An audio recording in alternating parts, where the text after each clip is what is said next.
U.S. President Donald Trump tweeted on Wednesday morning that he has instructed the United States Navy to shoot down and destroy Iranian gunboats that harass U.S. ships. I have instructed the United States Navy to shoot down and destroy any and all Iranian gunboats if they harass our ships at sea, Trump tweeted. Trump did not cite a specific event in his tweet or provide details. The White House had no immediate comment. Senior Pentagon officials said Trump's comments were meant as a warning to Tehran but suggested that the U.S. military would continue to abide by their existing right to self-defense instead of changing their rules. The president issued an important warning to the Iranians. What he was emphasizing is all of our ships retain the right of self-defense, Deputy Secretary of Defense David Norquist told reporters at the Pentagon.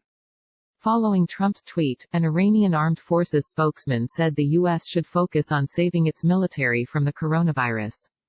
Today, instead of bullying others, the Americans should put all their efforts toward saving those members of their forces who are infected with coronavirus, Abolfazl Shakarchi said, according to Iran's semi-official ISNA news agency. Trump's comments on Wednesday came about a week after 11 vessels from the Iranian Revolutionary Guards Corps Navy came close to U.S. ships. On Sunday, the Revolutionary Guard acknowledged it had a tense encounter last week with U.S. warships in the Gulf, but alleged without offering evidence that U.S. forces sparked the incident.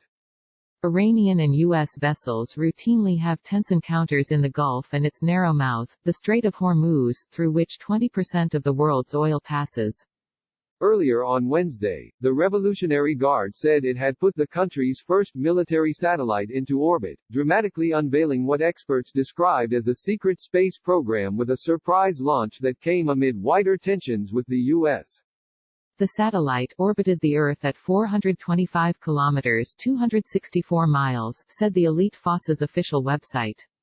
This action will be a great success and a new development in the field of space for Islamic Iran.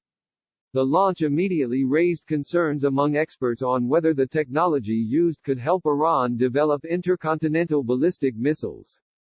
U.S. Secretary of State Mike Pompeo said that Iran needs to be held accountable for what they've done.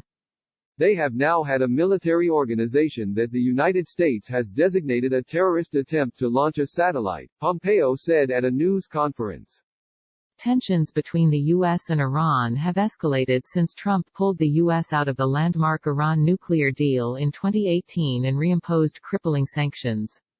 Earlier this year, the U.S. killed Qasem Soleimani, the head of Iran's elite Quds force, in a drone strike in Iraq. Iran retaliated on January 8 with a rocket attack on Iraq's Ain al-Assad base where U.S. forces were stationed.